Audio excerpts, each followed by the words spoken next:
Time to pull up a chair. We've got another great story for you today in the rLounge. Today in the rLounge, a son gets temporarily intoxicated by generational wealth and forgets who kept him alive for 16 years. Happens to the best of them. Teenagers have been known to sell their souls for less. Biological child abandoned me for his father's wealthy affair partner and later contacted me seeking to reestablish our relationship because he's broke. I refused. I gave birth to my son after a complicated pregnancy. His father was present for the birth, but I could tell he was uncomfortable with the whole situation. He kept checking his phone and seemed eager to leave as soon as possible. Still, I was overjoyed to welcome our baby boy into the world. Within a year, I started noticing troubling signs. My partner became increasingly distant, working late hours and taking business trips that seemed suspicious. He was always vague about the details, and when I'd ask questions, he'd get defensive or change the subject. One evening while he was in the shower, I checked his phone after hearing it buzz repeatedly. There were several messages from someone saved as work project. The texts were clearly romantic in nature, with references to their last night together and plans for their next meeting. When I confronted him, he denied everything, claiming I was being paranoid and that the messages were part of a joke with colleagues. Not long after, I found credit card statements showing expensive jewelry purchases and hotel stays that were never mentioned to me. These weren't business expenses, they were clearly personal indulgences for someone else. The jewelry store receipts showed items in sizes that weren't mine, and the hotel stays were in our own city on nights he claimed to be working late. I hired a private investigator who confirmed my suspicions within a week. My partner had been seeing a wealthy woman for at least 8 months. The PI provided photos of them having intimate dinners, entering hotel rooms together, and even kissing in his car outside her luxury apartment building. The woman was clearly well off, driving an expensive car and dressed in designer clothes. When I confronted my partner with the evidence, he finally admitted to the affair but claimed it was just physical and that he still wanted our family. He begged for another chance, promising to cut off all contact with her. I asked him to leave for a few days so I could think. He packed a small bag and left, claiming he'd stay with a friend. 3 days later, he texted me that he needed more time to clear his head. A couple weeks after that, I received divorce papers in the mail. The coward couldn't even tell me to my face that he wanted to end our marriage. Soon after, I learned through a neighborhood acquaintance that my soon-to-be ex had moved in with his affair partner. She apparently came from old money and lived in a mansion in the expensive part of town. This explained his sudden interest in ending our marriage. He'd found a golden ticket. The first child support payment came through. It was the bare minimum required by law. Despite his substantial income, I wasn't surprised, but it still hurt to realize how little he valued as supporting his own child. As the months passed, his interest in our son diminished rapidly. He began trying to reduce his visitation time, claiming he was too busy with his new life. He didn't show up for Christmas as scheduled, and I later saw social media posts of him and his affair partner vacationing in the Maldives. Trying to explain to a toddler why daddy wasn't there for Christmas was one of the hardest things I've ever done. Our divorce was finalized early the following year. I kept the house but struggled financially while adjusting to single parenthood. Meanwhile, he began showing up late or canceling visitations with increasing frequency. Our son would wait by the window, excited to see his father, only to be disappointed time and again. My ex and his affair partner announced their engagement with a gaudy photo shoot in a local magazine. The article described them as a power couple and made no mention of his previous marriage or his son. The diamond on her finger was massive, probably worth more than what he paid in child support for an entire year. Another Christmas passed with minimal effort from my ex. He sent an expensive toy but didn't visit our son. The gift arrived without a card or note, just a delivery from an online retailer. Our son was more interested in the box it came in than the actual toy. My ex married his affair partner in an extravagant ceremony that was featured all over social media. Our son was invited, but seated far from the main table during the reception.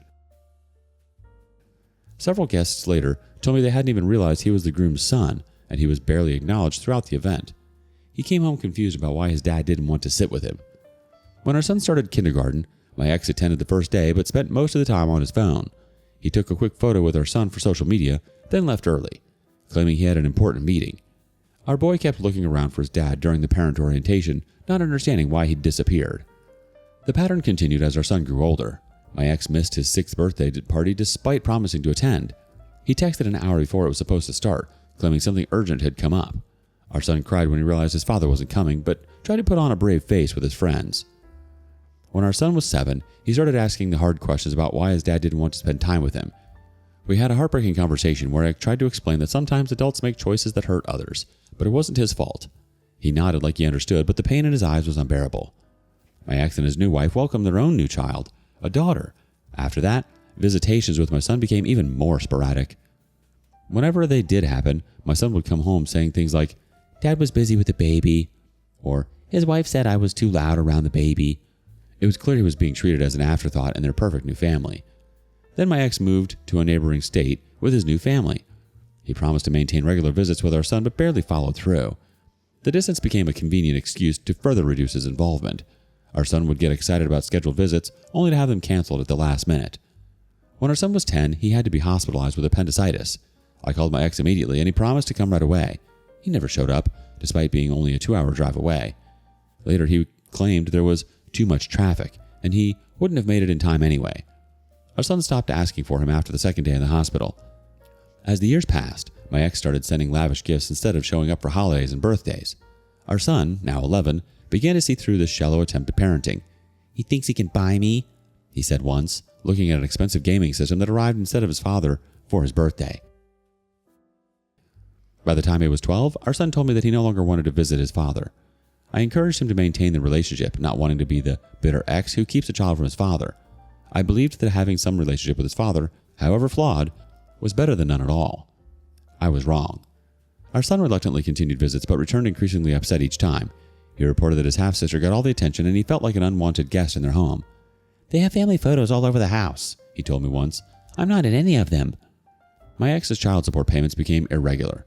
When confronted, he claimed temporary cash flow issues, despite his obviously lavish lifestyle that was regularly documented on social media. Vacation homes, luxury cars, private school for his daughter. Somehow there was money for all that, but not for supporting his son. When our son was 14, he returned from a holiday weekend with his father in tears. Apparently, the affair partner, now wife, had made comments about him being from the previous mistake. He overheard her talking to a friend, saying she couldn't wait until he was 18 so they wouldn't have to deal with him anymore. My ex did nothing to defend him. Our son had had his first major school achievement when he was 15. He was recognized for an academic competition he'd won. My ex promised to attend the ceremony but canceled last minute due to his daughter's dance recital. "She's only 8. She needs me there," he texted, as if our son didn't need him too. When our son turned 16, he got a driver's license. I bought him a modest used car that was safe and reliable. My ex had promised to contribute but never did. Instead, he sent a text saying, "Maybe next year we can upgrade you to something better if your grades improve." Our son's grades were already excellent. Then something changed. Our son received an invitation to spend 2 weeks at his father's vacation home. I was surprised but encouraged him to go, hoping maybe his father was finally making an effort. He returned completely different, suddenly distanced with me, and obsessed with his father's lifestyle. He started talking about moving in with his father, citing the opportunities and connections he could have. He became critical of our modest home and lifestyle. Comments like, "Dad always says I could get into an Ivy League school with his connections," or "Dad's friends could set me up with internships you couldn't get me," became common. Then came the announcement that broke my heart. Our son told me he wanted to live with his father full time. He claimed I'd held him back and that he deserved the advantages his father could provide. Just like that, after 16 years of being a dedicated single parent, I was being discarded when something shinier came along. The day he moved out, his parting words cut deep. "I need to think about my future, and Dad can offer me more than you ever could." He barely looked back as he loaded his things into his father's luxury SUV. I stood in the doorway watching them drive away, feeling like I'd been punched in the stomach. Christmas came, the first one without my son. He didn't call or text. I sent him gifts and received no acknowledgement. Social media showed him on a ski trip with his real family, as he had started calling them. I took down the Christmas tree early that year. My ex filed to terminate child support, claiming our son now lived with him full time. The courts granted him his request, further twisting the knife. Not that the money mattered much at that point, it was the principle of it all. For our son's 17th birthday, I sent gifts and messages. I received a 2-word reply. "Thanks, Mom."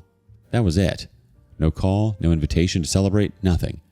I later saw photos online of the elaborate party they threw him, with captions about how blessed they were to have him in their lives, as if they hadn't treated him like an inconvenience for years.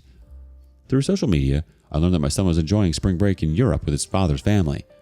There had been no contact from him for weeks. Photos showed them on private tours of museums, dining at exclusive restaurants, and staying at luxury hotels. He looked happy, and that hurt more than I expected it would. When he graduated high school, I attended the ceremony but was seated far from his father's family. My son barely acknowledged me, giving me a quick, awkward hug before rushing back to pose for photos with his father, stepmother, and half-sister. I left early, unable to watch the charade anymore. Summer passed with minimal contact. My son didn't respond to my holiday messages. Later, I saw Instagram posts of him on his father's yacht, lounging in the sun with his new family and their wealthy friends. There was no place for me in that world. My son left for college, an expensive private university paid for by his father. He didn't say goodbye in person, just a text saying, "Headed to campus today. We'll be busy with orientation." I sent care packages that went unacknowledged. I made one last attempt to reach out to my son. I sent a message saying I missed him and would love to hear how college was going. The message was left on read with no response. That was when I knew it was truly over. On New Year's Eve, I made a resolution to stop chasing someone who clearly didn't want me in their life, even if that someone was my own child. I had given everything I had to being a good mother, and it hadn't been enough, not because I failed, but because the allure of wealth and status was too strong. I deleted his social media from my feed, put away his childhood photos, and started to rebuild my life without the constant pain of rejection. It was the hardest thing I've ever done, but necessary for my own survival. I spent months wondering what I could have done differently. Should I have been more honest about his father's abandonment? Should I have fought harder for my child support to provide more luxuries? Should I have remarried just to give him a more affluent lifestyle? But eventually, I realized those questions led nowhere. The simple truth was that my son had made a choice, the same choice his father had made years ago. He chose what benefited him most in the moment, without regard for who got hurt in the process. Some people told me, he'll come back when he matures, or he'll realize what he's lost. Maybe, but I'm not holding my breath, and I'm not putting my life on hold waiting for that day. Others suggested I fight to maintain contact, sending messages and gifts, even without response. "You're still his mother," they said. "Yes, I am, but I'm also a person with dignity and self-respect. I won't beg for crumbs of attention from my own child." So I'm moving forward, rebuilding a life that doesn't revolve around motherhood. If there's one thing I want other parents to take from my story, it's this. Don't make your child the center of your entire existence. Love them fiercely, sacrifice for them when needed, but maintain your own identity and boundaries, because someday they may walk away, and you'll need to know who you are when that happens.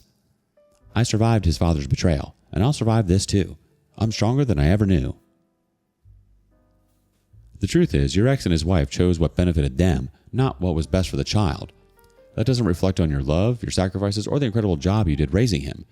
Your ex didn't just fail as a partner, he completely failed as a parent. From the affair to abandoning his son to using wealth as a way to distract and control, he spent years proving he was completely unworthy of trust or respect. Your son's choices now are his own, shaped by a very flawed influence, but they don't erase everything you gave him or everything you've accomplished. Update 1. It's been about a year and a half since my original post. I wasn't planning on updating, but recent events have made me want to share what's happened. I received an unexpected text from my ex a few months ago saying we needed to talk about our son. I ignored it. This man hadn't bothered to have a real conversation with me about our son in years, so whatever he wanted to discuss now wasn't my problem. The next day, another message came through insisting it was important and asking me to call him. I ignored that one too. Then a third message arrived from an unknown number. It was my son asking if we could talk. I didn't respond immediately, needing time to process the fact that he was reaching out after over a year of silence.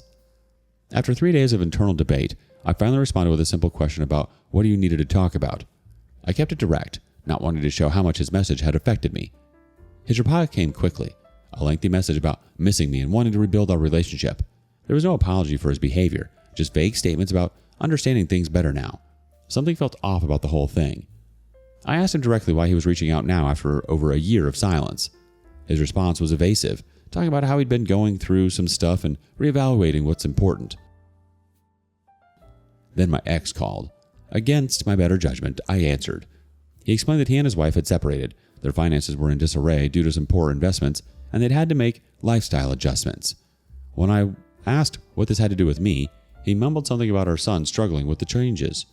The next day, my son finally came clean via text. His father could no longer pay for his tuition or expenses.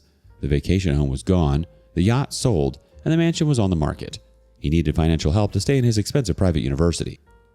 I requested an in-person meeting. He agreed reluctantly, suggesting a coffee shop halfway between us. When I saw him, I barely recognized him. He looked thinner, less polished than in his recent social media posts. The designer clothes were gone, replaced by ordinary jeans and a plain t-shirt. During our meeting, he explained that his father's business had collapsed after some risky investments went wrong. His stepmother had filed for divorce the moment the money started drying up, and he'd been forced to leave his fancy apartment near campus because his father couldn't afford the rent anymore. I listened to his story without interrupting. Then I asked if he was only contacting me now because his father couldn't bankroll his lifestyle anymore. He tried to deny it, claiming he'd been thinking about reaching out for a while, and this just pushed him to finally do it. When I asked what exactly he wanted from me, he admitted he was hoping to move back in with me temporarily while he figured things out. He mentioned possibly transferring to a state school if his dad couldn't get things sorted out. I reminded him of his past behavior, the things he said when he left, ignoring my texts and calls, treating me like I didn't exist until he needed something. His response was a half-hearted apology about how things ended, claiming he was young and stupid and got caught up in the lifestyle. I pointed out that at 17 he was old enough to know better. He just asked if he could start fresh, emphasizing that he really needed my help right now. I told him that I wasn't a backup plan or emergency shelter when his preferred option fell through. I reminded him that he made his choice very clear when he left, deciding I wasn't good enough for him then, which hurt me deeply. He'd made no real effort to understand or apologize for that pain. He accused me of being bitter and leaving him hanging, questioning my maternal instincts. I clarified that this wasn't about bitterness, but respect. He didn't respect me as his mother when things were good, and now he expected me to drop everything and rescue him when things were bad. That's not how relationships work. He couldn't believe I was doing this to him, and insisted that, as his mother, I should be there for him no matter what. I acknowledged that yes, he was my son, and I had been there for him every day for 16 years, until he decided his father's money was more important than our relationship. I couldn't just pretend that didn't happen because now it was convenient for him to remember I existed. My ex called next, berating me for not helping our son in this time of need. I reminded him about his own history of abandonment and how he only became interested in our son when he could use him to impress his wealthy wife. He dismissed this as ancient history and insisted our son needed help now. I suggested he helped his son himself, since he was equally responsible. He admitted he couldn't right now because things were complicated financially. I told him that sounded like a personal problem and ended the call. Then my son showed up at my door with luggage. I refused to let him in. He cried on the porch, claiming he had nowhere else to go. His dad was staying with a friend, and his stepmother had changed the locks on the house. I expressed sympathy for his situation but remained firm that he couldn't stay with me. I suggested he contact his university for emergency housing options. He asked how I could do this to him and questioned what kind of mother I was. He eventually left. My ex's mother called me next, having not contacted me in years, to lecture me about family responsibility. I listened for about 30 seconds before ending the call. The audacity of these people was truly astounding. I spent the 4th of July with friends who knew the whole story and supported my decision. It was the first Independence Day where I truly felt independent. When Thanksgiving approached, my son texted a message asking if he could come for dinner. I declined. Christmas came and went with no contact from my son or ex. I don't hate my son. I love him and always will, but love doesn't mean allowing yourself to be used and discarded at someone else's convenience. Love with boundaries is still love, perhaps the healthiest kind. Some people have criticized my decision, saying a mother should always take her child back, no matter what. But what lesson would that teach him? That people can be mistreated and discarded, then welcomed back without consequences when it's convenient? That's not a lesson I want him to carry into his adult relationships. Either way, I'm at peace with my decision. I've spent too many years putting others' needs before my own. It's time to prioritize my well-being. Your son's caught in the gravitational pull of life he once thought was glamorous, only now realizing it's not quite the luxury ride he expected. It's sad, but also predictable. People often chase comfort over connection, and you already saw that pattern years ago. Love with boundaries isn't cold, it's sane. It's the difference between teaching someone to value relationships and teaching them that people exist to bail them out whenever things get inconvenient. That Independence Day moment, finally feeling truly independent, is powerful. Let him learn about consequences. If someone abandons you when it's convenient for them, should they get a second chance when their world falls apart? Let us know your thoughts in the comments below. And thank you for joining us today in the rLounge. Be sure to like and subscribe so you don't miss out on our next video. Until next time. And please put your chair back where you found it.